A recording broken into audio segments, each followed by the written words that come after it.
All right, guys, here we are, get ready for part two of the. I'm not doing. I have bought the whole movie, the 2.5 hour movie in one piece. So when I say part one and part two, it's because whatever fraction of the movie I was able to record at that specific time. So it is part two of the whole movie, whatever we're at. We are at in the movie at 22 minutes and 31 seconds. Huh. It's Batman again, right? Long. It's gonna be long. But hey, we love it. So great to see you guys. So let's just keep on with it. Three, two, one, let's go. Again,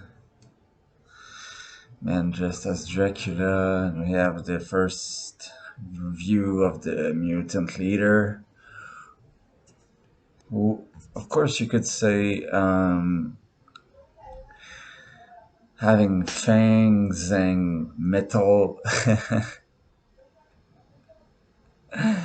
the the pointy nipples are like a practical joke for the future nipples we will have in Batman. But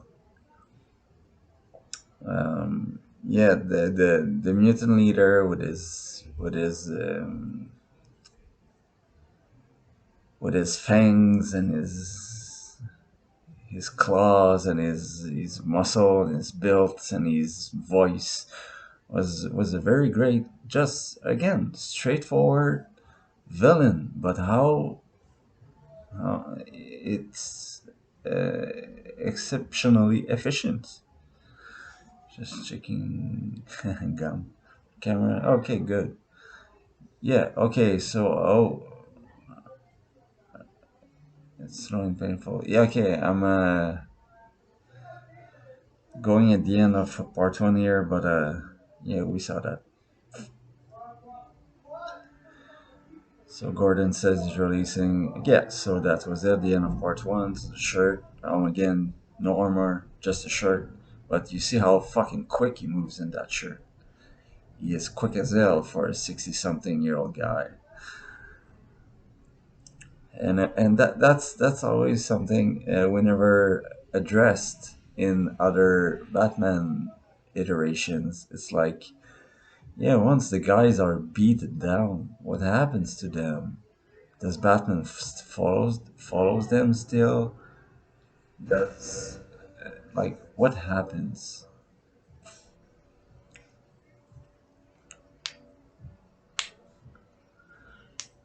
I love the mask. Not a fan of the short ears, but for this Batman build, uh, long ears would have been too much. He's already um,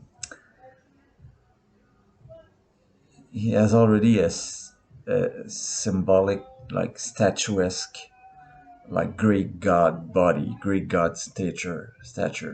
So we don't need the long pointy ears. The long pointy ears, like for Keaton, works very good. I like long ears myself, and I like the choice of Matt Reeves in the not too short, not too long ears. That was fit. It fitted when it fits. It fits. It doesn't matter.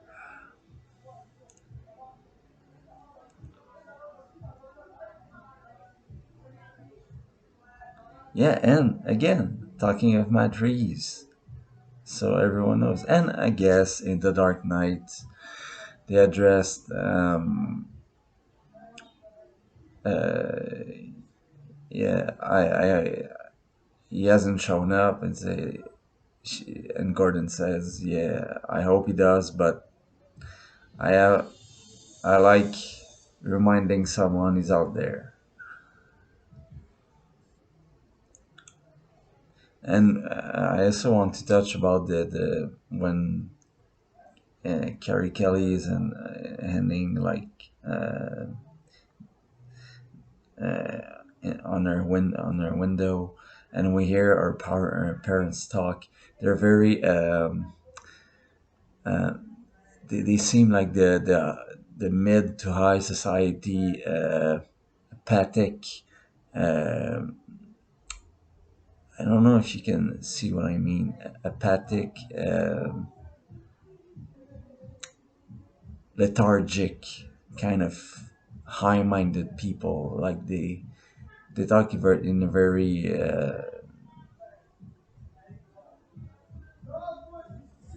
what's the word I want for nevro. They're en français it's névrosé. It's nevrose. I don't know if it's a word in English.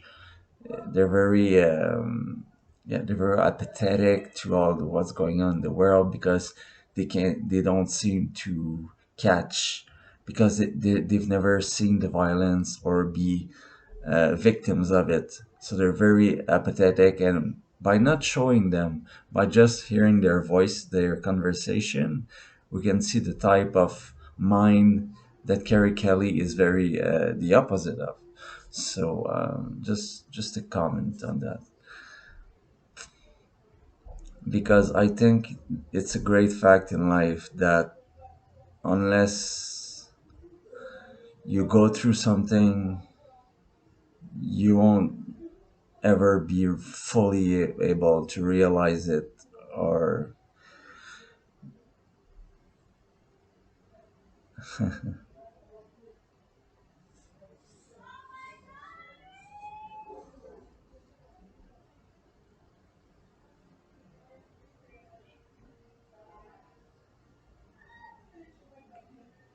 yeah, and I love that they never did that with Two Face. The two play on the number two, twice as big, two helicopters, two sides of the coins ripped off. And again, Dr. Bartholomew Wolper,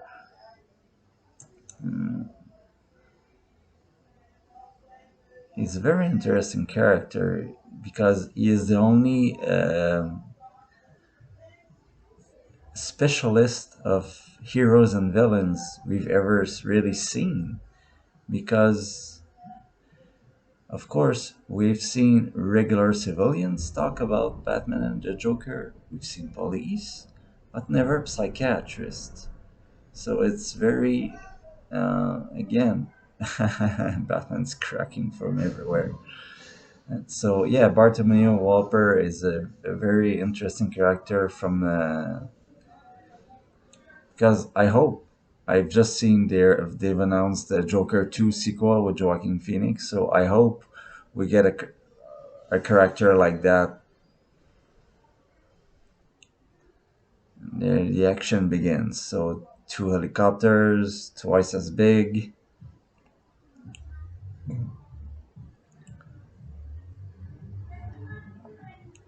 and I love that the comics used Harvey Dent here because they really didn't have to. They could have used Hush.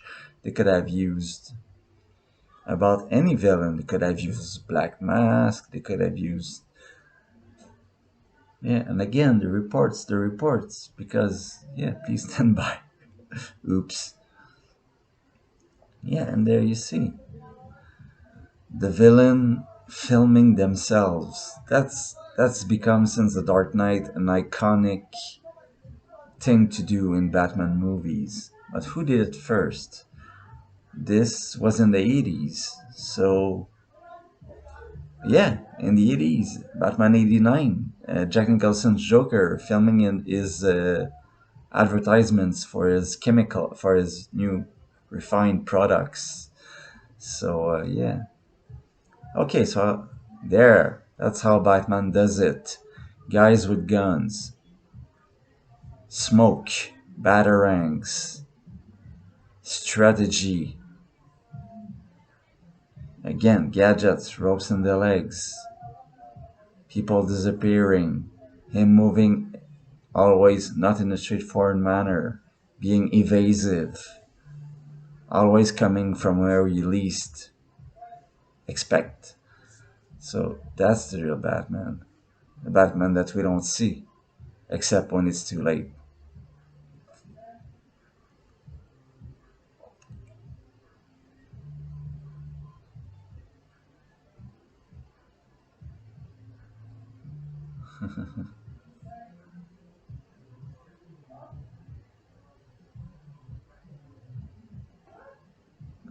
Yeah, and when he's visible, again, the, again, I don't like.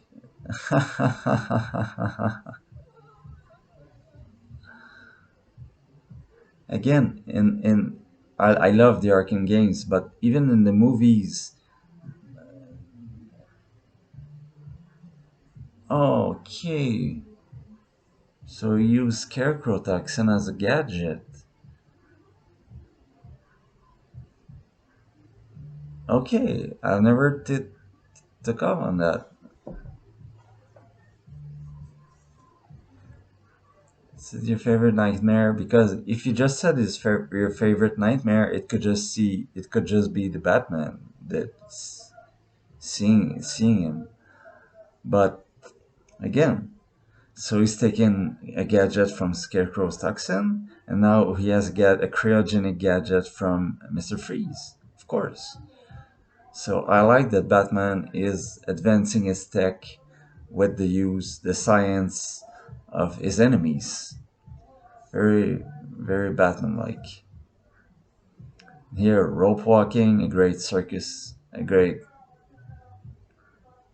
physical artist, circus artist that can only be accomplished by a great sense of equilibrium, perfect sense of equilibrium. Yeah, got hit in the bulletproof signal.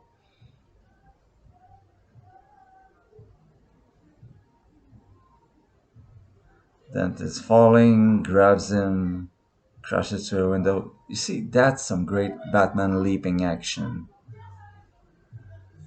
Because if we take a scene like The Dark Knight, when they fall from the penthouse, it's ridiculous. Like, they fall from like 15 stories and land on a car and cracks the car. And it's like, and Rachel's alright. It's like, okay, Batman may be alright because he has armor and his cape and whatever, but Rachel, it's like she must be in pieces or blood splattered everywhere.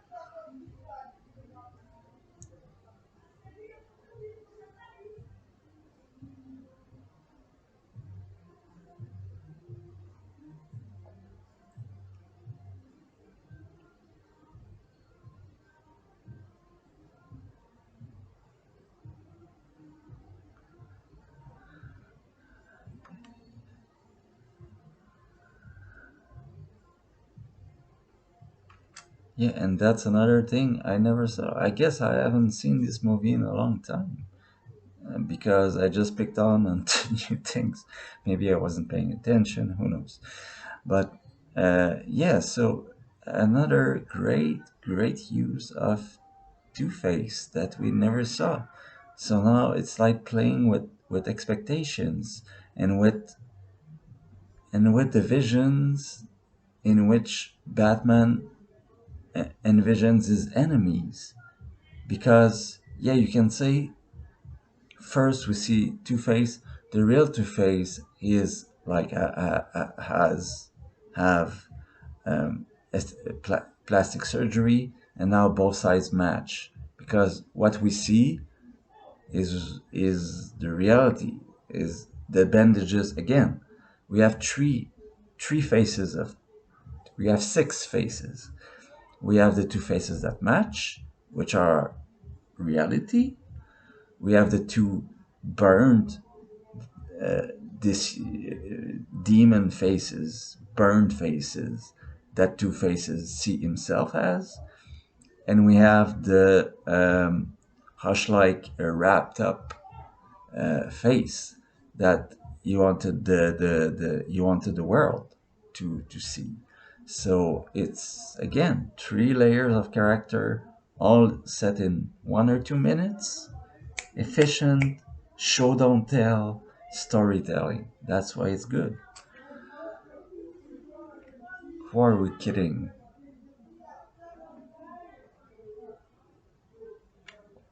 And again, I like this version of Two Face because he has a lot of parallel thoughts with Batman.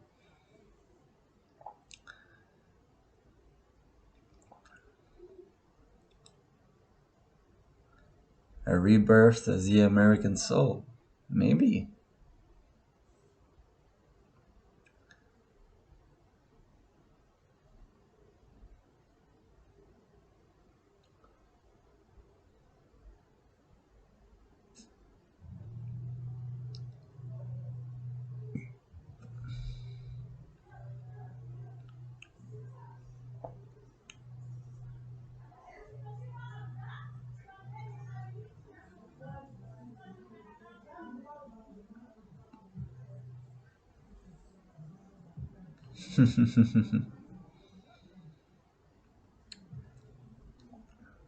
Yeah, so, and again, this Gotham is so edgy. We're always waiting for the criminals to appear in a scene where we know it's coming. We always know it's coming. And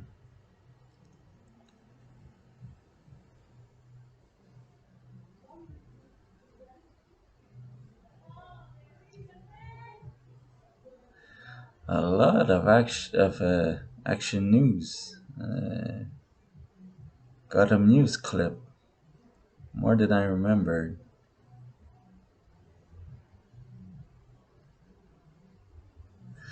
And it just reminded me, of course, with all the bad fucking bullshit we had from the.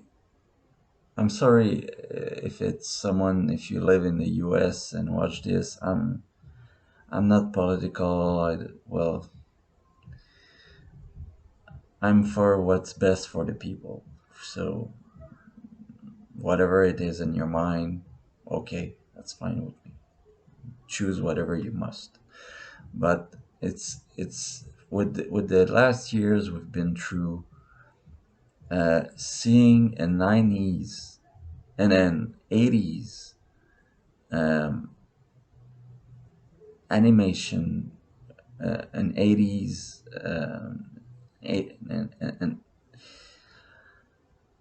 an 80s comic book that really saw beyond. But again, did Alan Moore saw beyond the 80s and took a glance at the future, which I doubt? Or are we repeating ourselves and going down the same bad roads that we delved into for whatever reason? The leaders, or the people, or the way news are used, or the way companies of or the telecommunications are working, or the social media. What is it that still transfix this rhetoric around the world, really? So because anyway, as someone who watches sometimes a lot of news, just to touch the pulse of what's going on, and as is a big Batman fan, I just wanted to ask you, just think about what is your vision, what is your comprehension of what you see and what you hear, based in this uh, really transformative piece of art. So yeah, just a thought again, a thought. Carrie Kelly putting a Robin costume, and again, okay, never saw that before. The gymnastics poster, and you say, and at first I could say, a few years back, I could say like, where the fuck did she took a Robin costume? But now, again, guys, it's just a costume. It's not armor. It's not. She doesn't have any weapons. And as someone who does cosplay, I have a Batman suit that's just cloth. I have one. I could go outside dressed as Batman right now. Would probably get beaten up, but I could.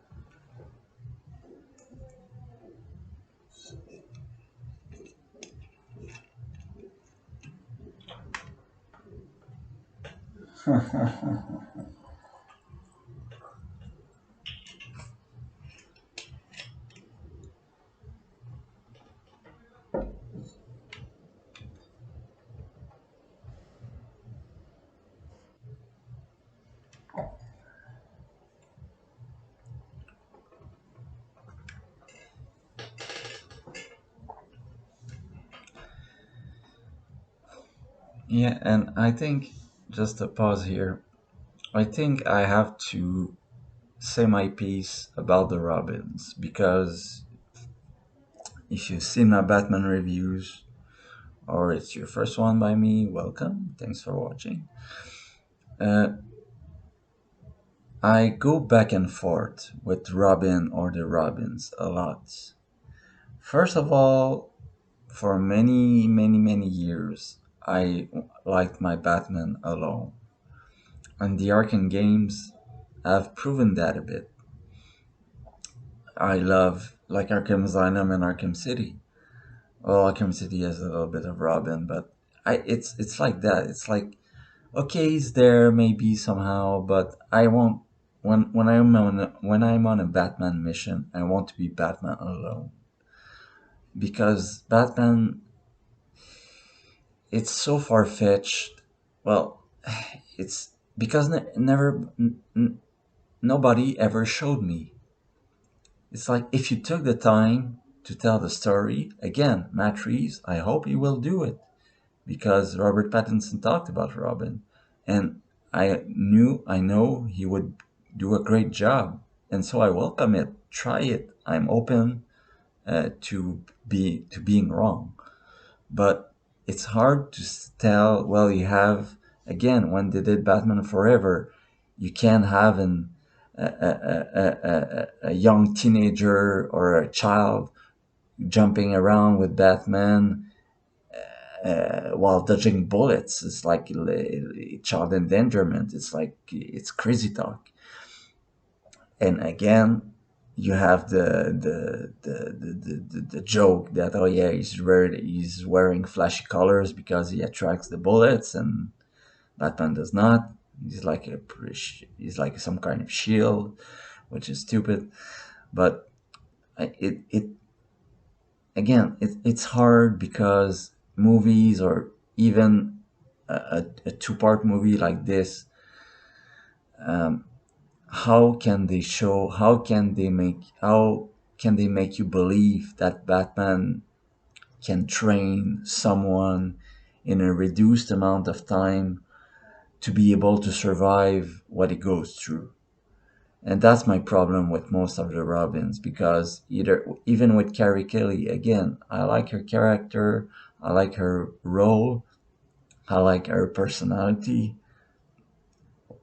I like that she's self-made, and she just hates Batman. She doesn't go anyway. So my point is, I have not read any comic, and I have not read enough comic books and enough iterations of Robin. Ironically enough, the one I like the most is Damian Wayne because he's the legitimate, like he has Bruce Wayne's DNA in him, and he's been trained by Talia. So, if anyone can do a great job, if a 12-year old kid can be a deadly assassin, I trust him. So, that's the only one that made sense to me for that reason, I guess. Because, again, but someone like Dick Grayson, who is a circus performer, has certainly the ability and the temperament and the discipline and the grief to be a good student. But again, there's so much of them. I like their like wait for Batman to be older and appear such as Nightwing, as Red Hood, or as some of these versions. But like a young Batman, like Pattinson's, shouldn't have a Robin. He's too young, and it makes no sense. He's a loner. He's a wolf. He's like he doesn't hunt in pack. He runs. He hunts alone. He's yeah. That's just my thought.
It's just a bat. Now you have a batarang in your hand. Yeah, and I love the brutality of the mutants. They're just mind numbing.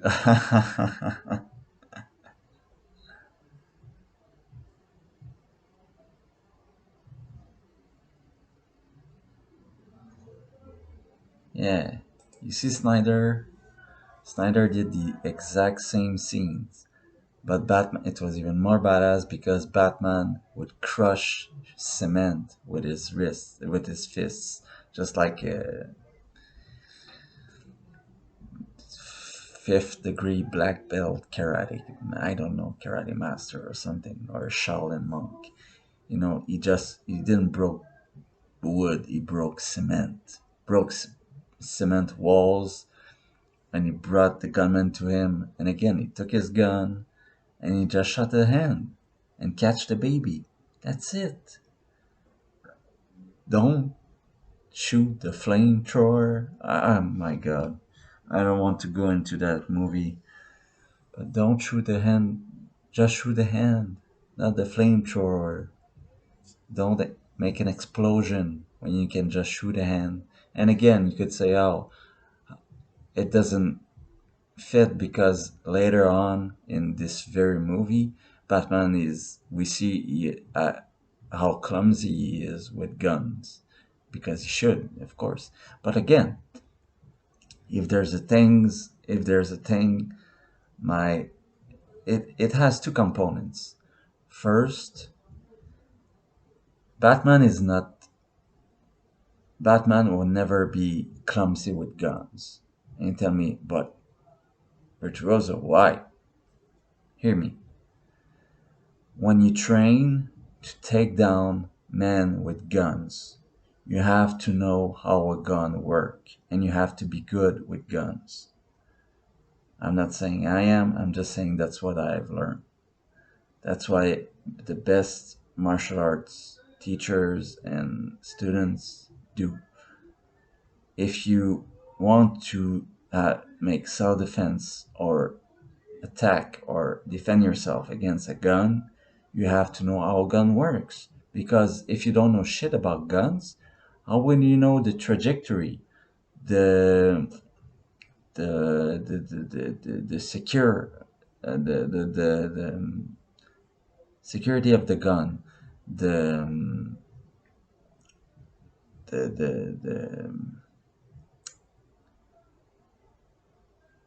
the the number of bullets in the chamber? How will you know how the cannon, how the rapidity of the bullets? How will you know the range? How will you know you know all these details and the but of course I'm losing myself here. just to say that if a guy, like I said, a high powered machine gun, there's no deal. You cannot attack in front. You cannot. You have to be absolutely in control of the weapon, and um, you have to do just like you said. So I'm just wanna just a whole big circle to say this. Like Batman would be. Batman is an expert at taking down people with guns. And to be an expert at taking people down with guns, you have to know guns in and out. You have to go all the pieces, all the tools, all the positions a gunman can take, a, a rifle, a pistol, how they go in the holster, how much time it takes to retain it, how much time it takes to, to load it, how many bullets, everything. You have to know everything. So uh, when you say that in his um, martial arts mind head, Batman is an expert at guns because he has to fight them. Like it's just like knives. You don't see Batman hacking people with knives, but when someone attacks him with a knife, he knows how to defend himself and he takes a guy down. It's the same thing with a knife. You have to be able to fight with weapons you want to disarm. Because if you don't know how the weapon works, you won't be able to disarm it properly. So that's it. So I guess and again I like that they gave us both versions in this animated movie because we've never seen that before. When Batman Begins, we see Batman shooting a guy in the foot before disarming a guy with a gun. That's a good example. But but now having the chance to review this material, I think they did it the best because they gave us both version. They gave us the version that he was very precise and good, like we just saw, shooting him in the head, in the hand. Oh shit, saves the baby, disarms the thug, take down the guy with the gun. You control everything and you have saved the baby. Perfect, mission accomplished. But later, when he's against the Joker, when he is, sorry guys, when he is, because every time he fights the Joker, he encounters the Joker, I see Batman's mind not failing, of course not, but being uneasy, being on edge, being so he is a little bit because every time Batman has encountered the Joker face to face, can you remember a time he was in perfect control and he was in perfect state of mind? I don't. Like in '89, when Batman faced the Joker for the first time, well, when he fought the Joker for the first time at the end of a Batman '89, first thing he says is, "I'm gonna kill you." And he says, "Well, yeah, that's a little harsh. That's very not very like you.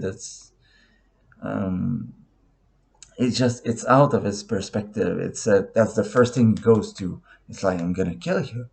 It's like I've had enough of you. I've had enough of your of your clown-esque masquerades. I had enough of you. You won't just make me want to punch your skull out. He makes him so angry. It's like stop, like he says in The Dark Knight Returns. Even when the Joker is dead, stop laughing.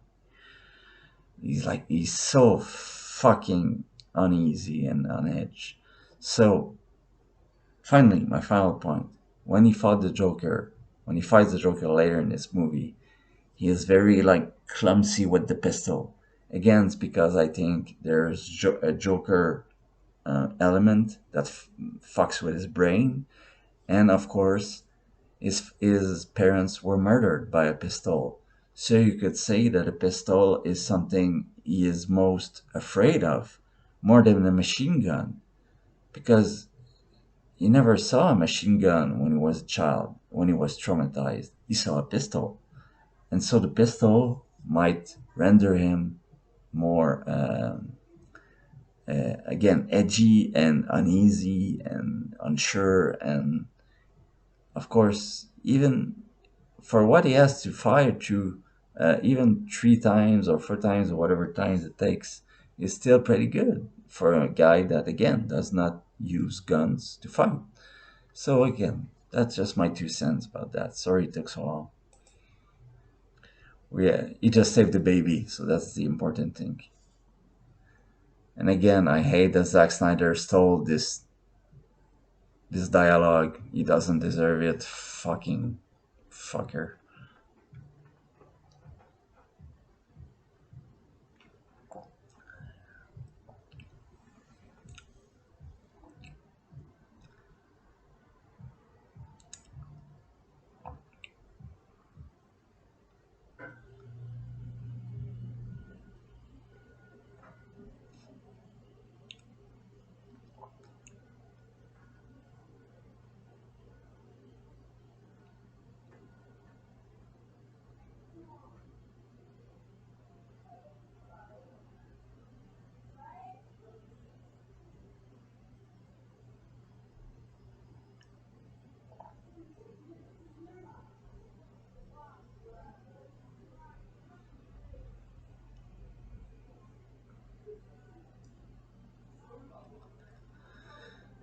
Again, in Batman Arkham Origins, a little bit of the same scene stealing.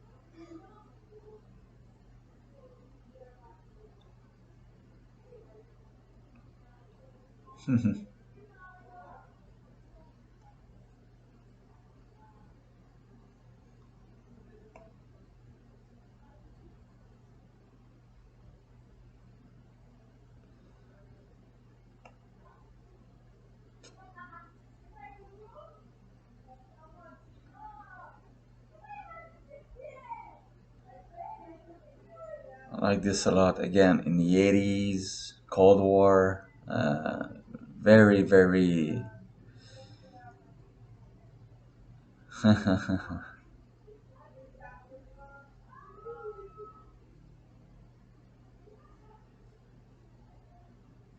See, Batman knows how to disarm a gun perfectly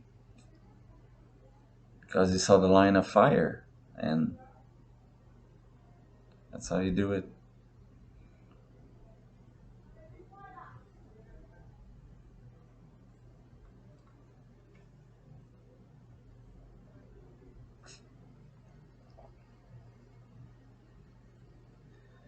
And again, you have this is such a powerful moment because we have just, and again, as much as I'm sorry, guys, I it's the Saint Jean. It's in we're in a holiday in Canada, in Quebec. It's it's the biggest drink holiday of the year. So I'm a little tipsy. Sorry if my mind is not all there. But you see, for all that I hate, if there was one thing I hate, it's talking about fucking Zack Snyder. But Snyder uses the military like it makes it him come. It's like it's crazy. He uses it, he reverses it. I know, and I know how the military is financing Hollywood movies when they use the military in them because it pumps up the viewers and it. I'm sure there are a lot of guys who saw Man of Steel who had a hard on with the military, and even, of course, if you want to do a military service, more power to you. I respect that 100%, 110%. But when it's fucking Zack Snyder or Michael Bay, even Zack Snyder had the military and had Batman, and you see how this iteration of it was used. It a general, just a general. It makes him look. I don't know anything about this general. I don't know his name. I don't know his family. I don't know anything except that his wife is dying, and of course, medical insurance is a big deal in the United States.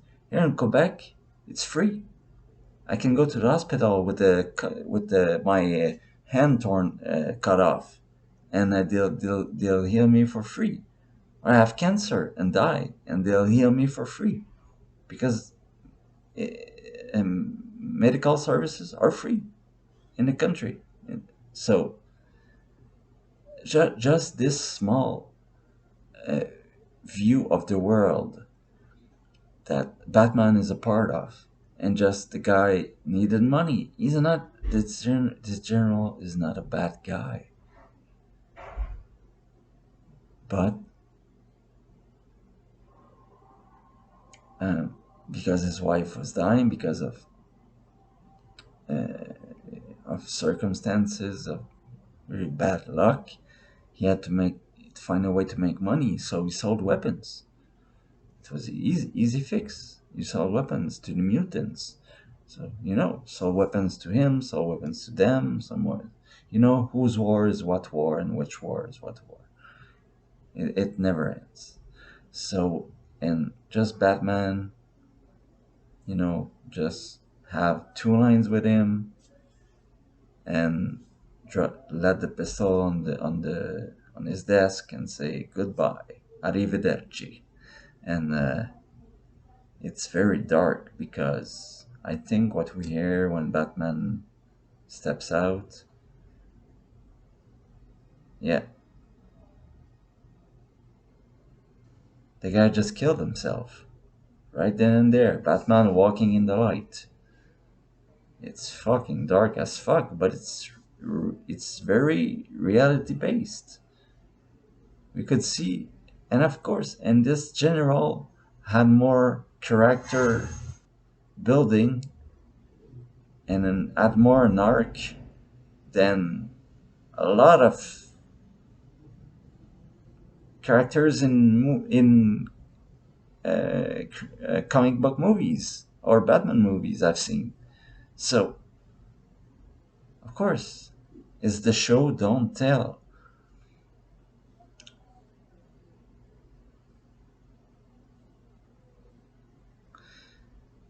Yeah,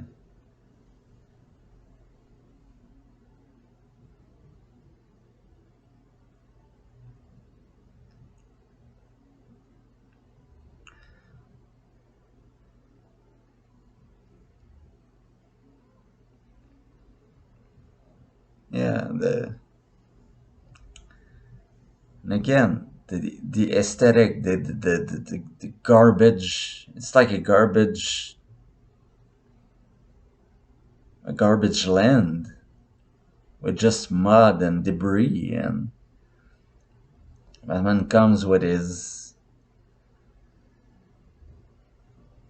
It's a crazy trippy version of the Batmobile. It's like, but in a world where Superman lives, I mean, it's not too far fetched.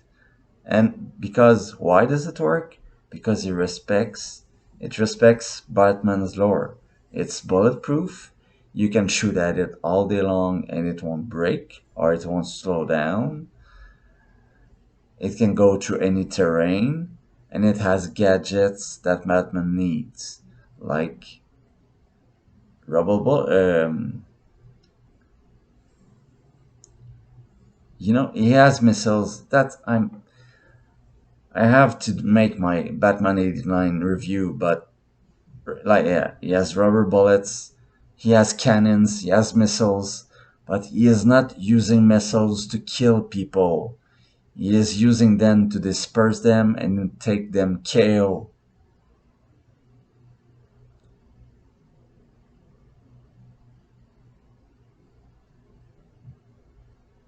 And there are hundreds of mutants. So again, when Batman said could start a small war, he was right because there are dozens and hundreds of them.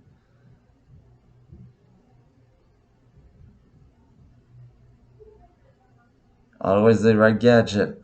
Electricity, wang, you're down. It doesn't stop. The Batmobile should always be like Batman. It will go on in the dark, it will endure, it won't be intimidated with, and it won't stop going on and on and on and advancing on and on and on. Because Batman's car is just like Batman. You can defeat it, but it's gonna be pretty fucking hard. Rubber bullets. Yeah, rubber bullets. As simple as that. Because when Batman has to fight, and then comes the aspect when we see this shot at 46:26, the Batman and the Batmobile, the gears, and the light, the head of the Batmobile going down like a giant metal snake and putting his lights on the mutant leader. He could shoot him easily, he could defeat him easily, but he has a challenge. And Batman, at his core, is the perfect hybrid between a samurai and a ninja. He has both. He has the best sides of the both of both ways. So in here we touch more from his samurai side. Like when he fights Ra's al Ghul, he's more on his samurai side.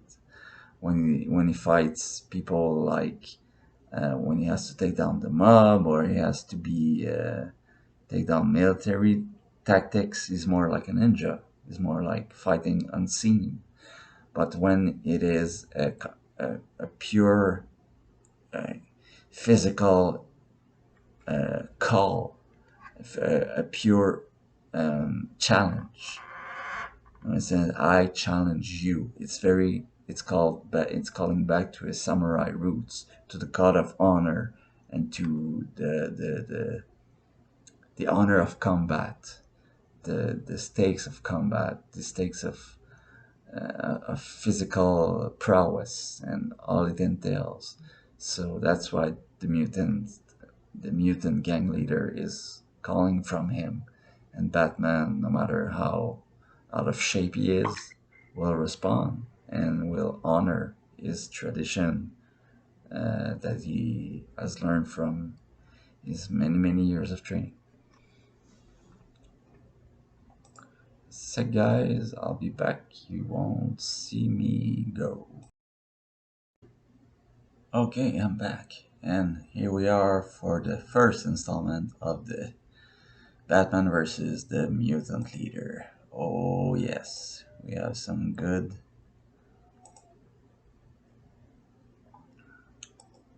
martial arts stuff to talk about.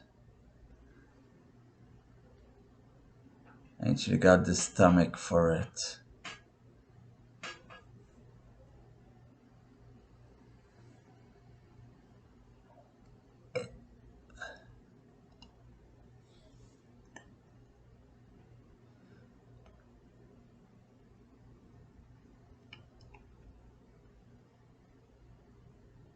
Mm-hmm.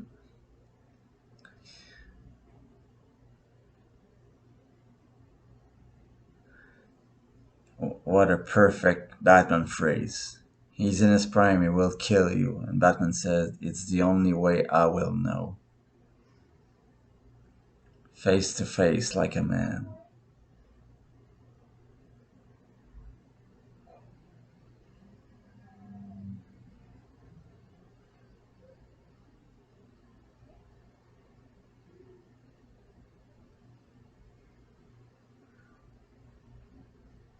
Okay, grappling, side kicks. Yeah, great wrestling moves. Ooh, knee in the face. Biting. Again, people.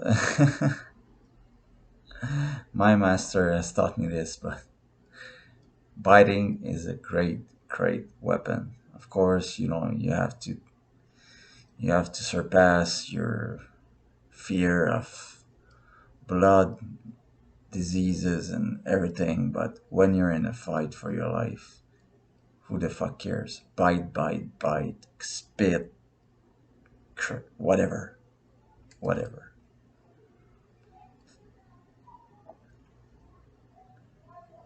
Taekwondo is not worth shit.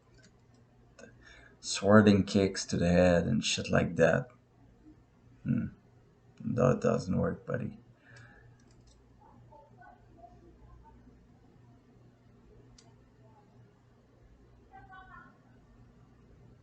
Just throws them like trash.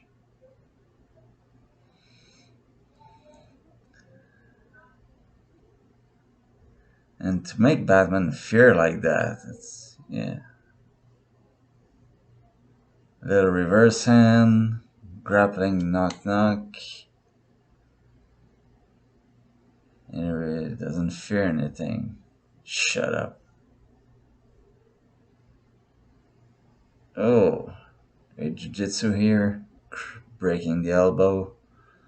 I don't know if it's broken, but oh, improvised weapons. Improvised weapons, another great tool. Bang! And just beating him like Jason Todd, like the Joker did Jason Todd with a crowbar.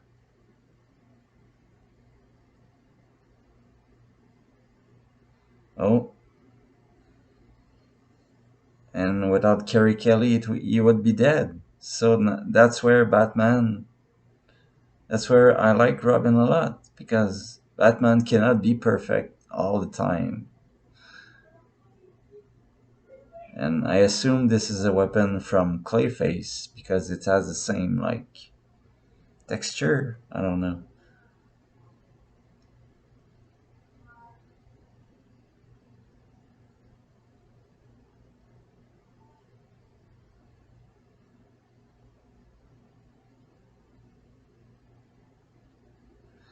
And Batman's been defeated for the first time to Rusty.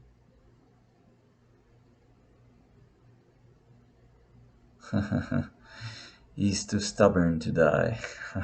Love that line.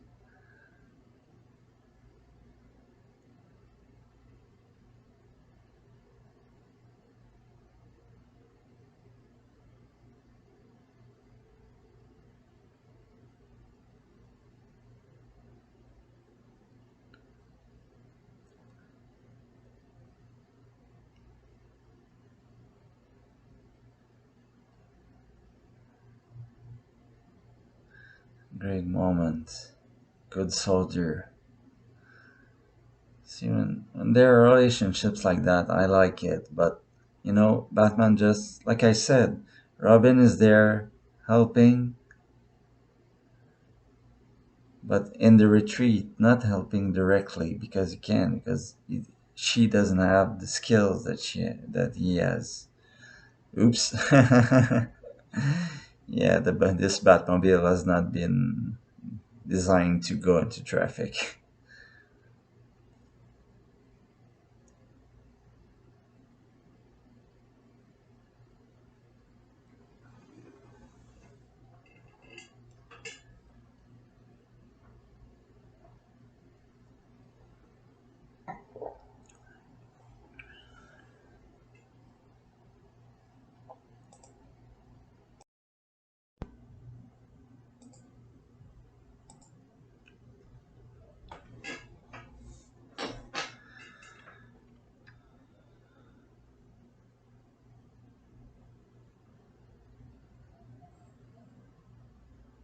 She knows the basics, how to make an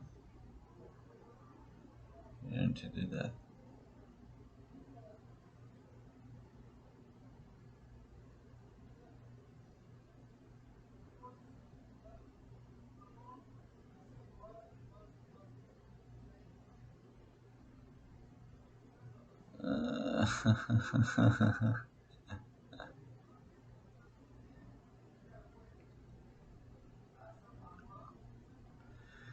Alfred doesn't understand that Bruce Wayne, the Batman, doesn't care anymore. I think maybe it's just me, but I think there's a point where Batman, of course, at the end of his, even at the end of his, the rape, I mean, he's delving in again, he's out in the world again as Batman, but even as, I don't know, but even way before, I mean, way before 65. My point is, sorry for my melting my words. I mean, I always have in the back of my brain that Batman, yes, his identity is very precious, is very important to maintain um, the what how his foes see him, because all his allies, even if they know who he is, doesn't change much. They will support him and help him and defend him as well as they can always, because they're with him, they're on his side. But he maintains his alias uh, for his foes, for who he fights, and to protect his loved ones for his enemies. But I mean, again, here to reveal his identity to someone who saved his life, whoever might she is. She's dressed as Robin. And he has taken a lot of hits to the head, so he's not really there. He's a little delirious, like Alfred is saying, and maybe Alfred is right, but Batman doesn't care anymore, and Alfred doesn't seem to grasp that very well. And I like that in this story, the way Bruce has many demons, many traumatized states to surpass. How Batman has to do the same. How he's reconnecting to his ancient world, and now a new Robin comes out of the shadows from nowhere. It's like very destabilizing, and but now he has to just go in the cave, and we see that it's just cloth, and he's going disappear in the darkness of the cave in the abyss.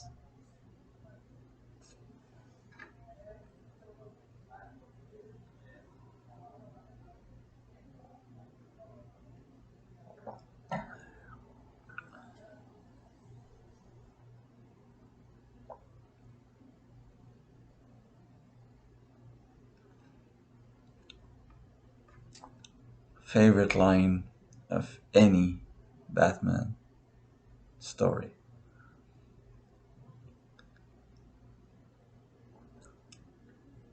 Where did he go to find his strength? Batman just getting naked, bloody, disappearing in the shadows of the cave. Nobody can see who is going. Maybe he can. I mean, his eyes are used to the darkness, and he has some kind of natural night vision because that's his ninja side, his ninjutsu. Because ninjas, before they were going on missions at night, used to encapsulate themselves into complete darkness until their eyes were used to the dark. So that's what he's doing. And but when Alfred says, and she says, where did he go to find his strength? Again, show don't tell. He told, but it a simple phrase, 4 words. to find its strength, to find his strength. What does that mean? That has so many levels, like the darkness, the abyss, the cave, the dark, the cold, the fear of the bats, the noise, the silence, the souvenirs, the shadows, the past, the future. It has everything contained in this simple cave he inhabits. That has become a reflection of his spirit, of his brain, of his traumas, of his luck, of his good, of his flaws, of his bad, of his qualities, good and wrong, and everything. Everything that makes him who he is there in that cave, in the shadows where no one can see shit. That's where he finds his strength.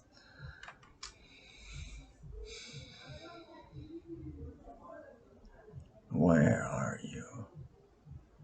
And I love the fact that he's no gadgets, no suit, no nothing.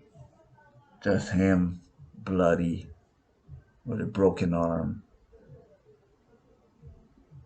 advancing in the dark. And what comes in the dark?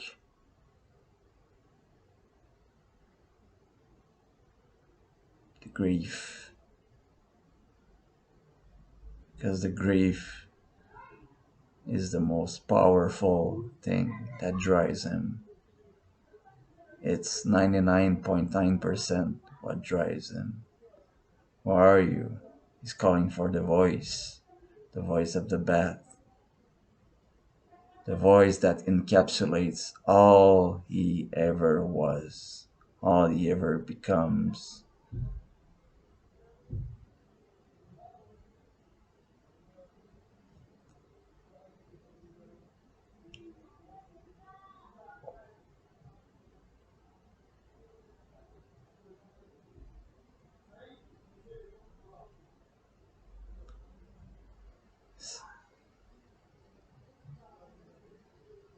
You're never finished with me.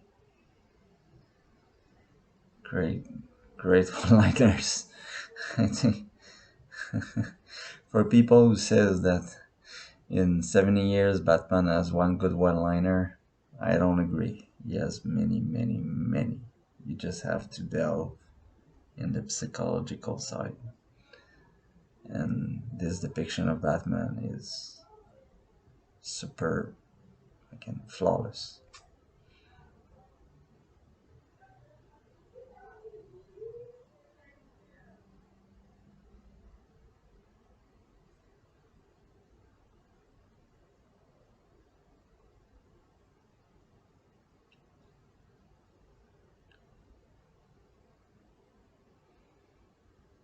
Again, we'll examine the impact on our society. We've never seen this in any movie.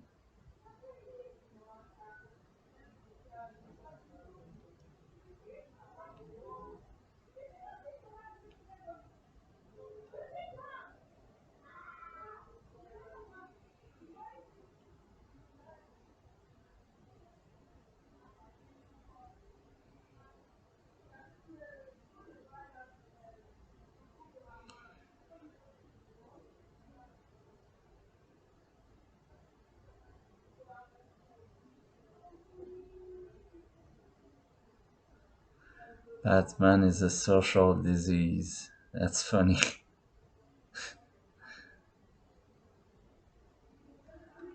And I love that it's Lana Lang, and she again Lana Lang, because when I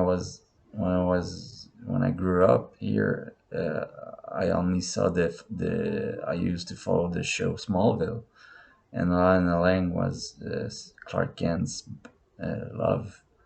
So to see her, and she was of course gorgeous and beautiful and blah blah blah, but to see her now, like, um, just to retort the psychiatrist's views of Batman, it's funny coming from her type of character.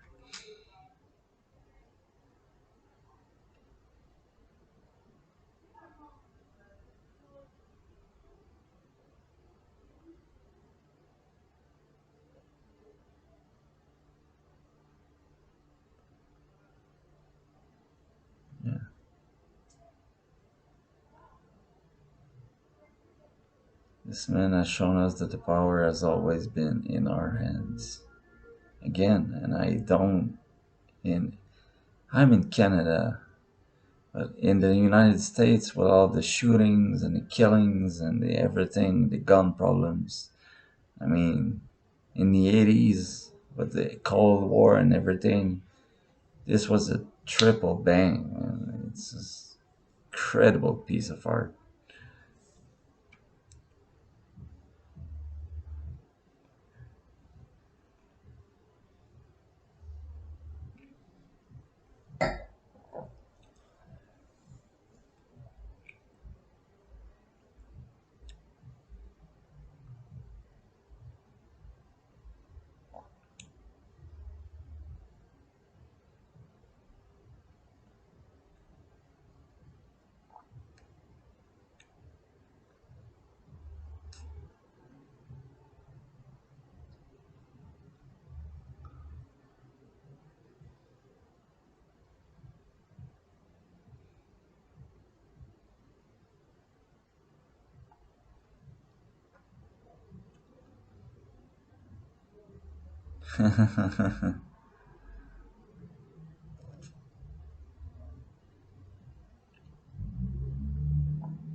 And Gordon is snowing. Oh my god. The visors of the mutant are quite disturbing in the dark. That's what the polls say. It's another great line. That's what the polls say. I'm not here because of convictions. I'm just here because the poll says so. And he's dead. You already know he's dead.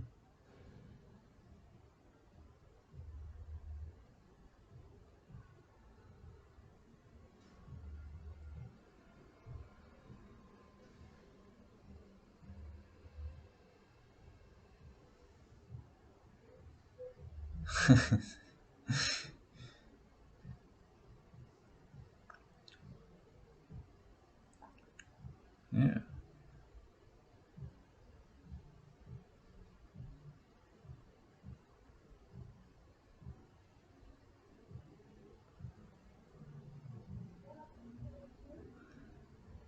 And the mayor with his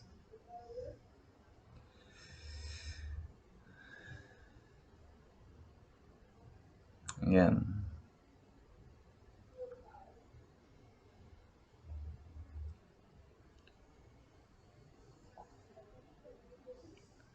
Oh, and I like that. I've never.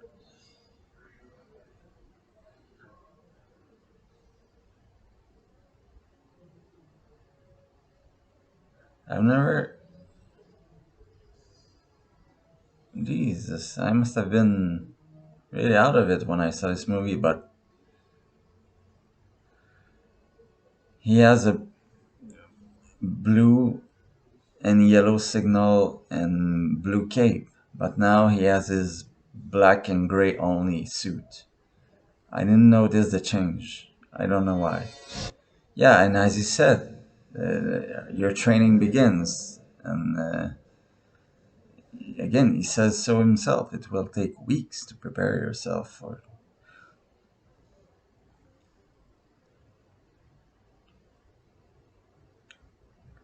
Again, we see again an important, very important characteristic and weapon and methods of again, like the ninja, disguise, deception, and you just put a disguise in Robin. You just take good disguise, good prosthetics, and good actor.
Again, just good.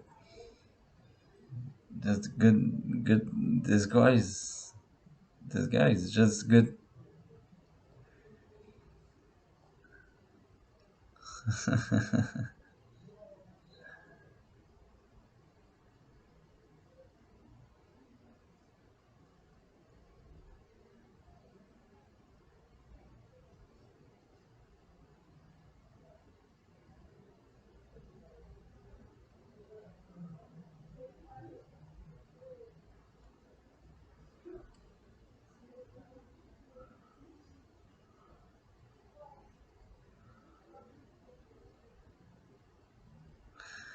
Yeah, that's where I will stop for today, guys, because I'm drifting and not saying anything anymore. I'll retake this again, just like she said, like just use good costume, good prosthetics, good assurance. And this guys is just as good as your assurance. And I think when Gordon talks about Roosevelt and Pearl Harbor, yeah, Roosevelt's voice, how sure, how powerful, and uh, again, like Batman,